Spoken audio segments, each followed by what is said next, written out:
membawa renungan yang berjudul Mengikuti Jejaknya. Di sini terdapat ayat di dalam Yohanes 13 ayat 15 yang berbunyi, "Sebab aku telah memberikan suatu teladan kepada kamu, supaya kamu juga berbuat sama seperti yang telah kuperbuat kepadamu."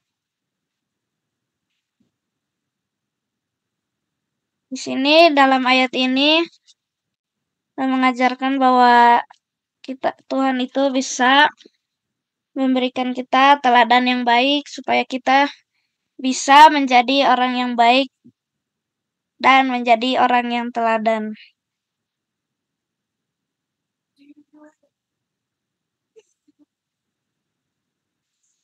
Di dalam ayat ini terdapat satu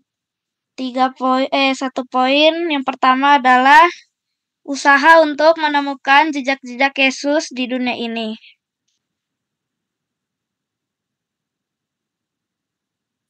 Inilah jejak Yesus.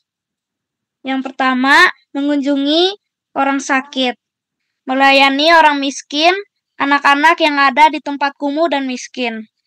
Poin kedua, dalam mengikuti jejak Tuhan, kita tidak boleh membuat jejak sendiri.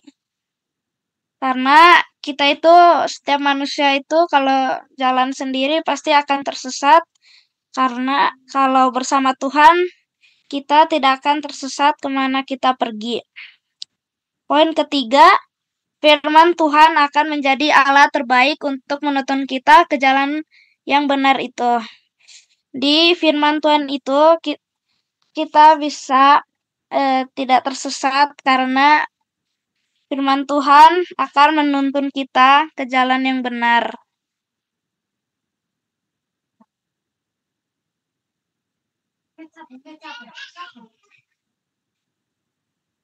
Poin kedua, beberapa jejak Yesus yang harus kita ikuti. Dalam Matius 20 ayat 28.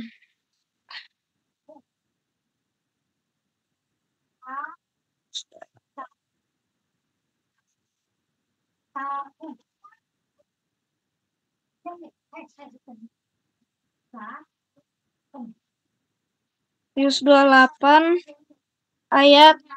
Matius 20 ayat 28 yang berbunyi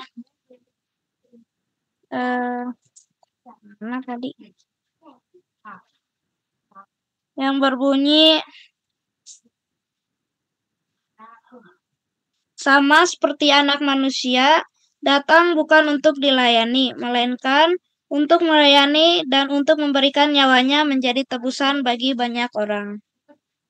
Di ayat ini terdapat 3 poin, yaitu teladan Yesus, kesediaan melayani dimanapun dia sedang berada.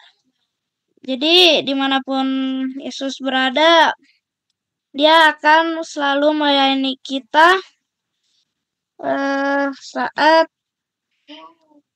saat dalam keadaan apapun. Poin kedua, dalam perkemahan kita akan dilatih menjadi pelayan tulus dan rendah hati. Di dalam perkemahan juga, kita pasti akan dilatih untuk menjadi pelayan yang tulus, rendah hati, baik, dan teladan untuk orang lain. Yang ketiga, pelayanan adalah tujuan tertinggi dari panggilan menjadi seorang pathfinder. Dan yang poin ketiga, Yesus selalu berbuat baik. Berada dalam Kisah Para Rasul 10 ayat 38, yaitu tentang Yesus dari Nazaret. Bagaimana Allah mengurapi dia dengan Roh Kudus dan kuat kuasa. Dia yang berjalan berkeliling sambil berbuat baik dan menyembuhkan semua orang yang dikuasai iblis, sebab Allah menyertai dia. Dalam ayat Kisah Para Rasul 10 ayat 38 terdapat 4 poin. Yang pertama adalah Yesus pun mengajarkan kita bagaimana caranya terus berbuat baik. Yang kedua, maka imam itu harus disertai dengan perbuatan yang baik. Yang ketiga, Segala perbuatan baik itu harus berasal dari Yesus dan kita melakukannya untuk Tuhan. Dan poin yang keempat, itulah jejak-jejak Yesus yang akan ditemukan pada perkemahan itu. Dan poin ketiga, Yesus tekun berdoa. Markus 1 ayat 35.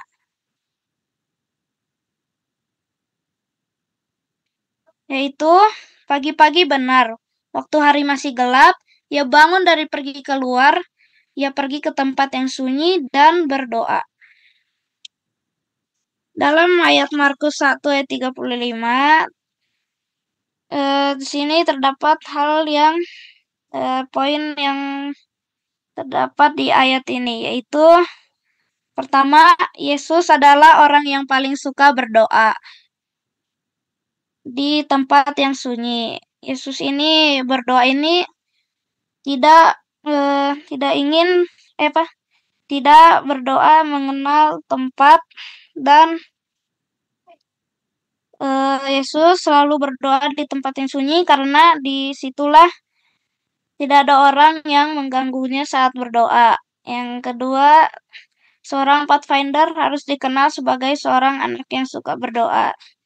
Sebagai pathfinder, kita itu harus selalu suka berdoa karena berdoa adalah cara menuju jalan yang terbaik. Jika tidak berdoa, kita akan mendapatkan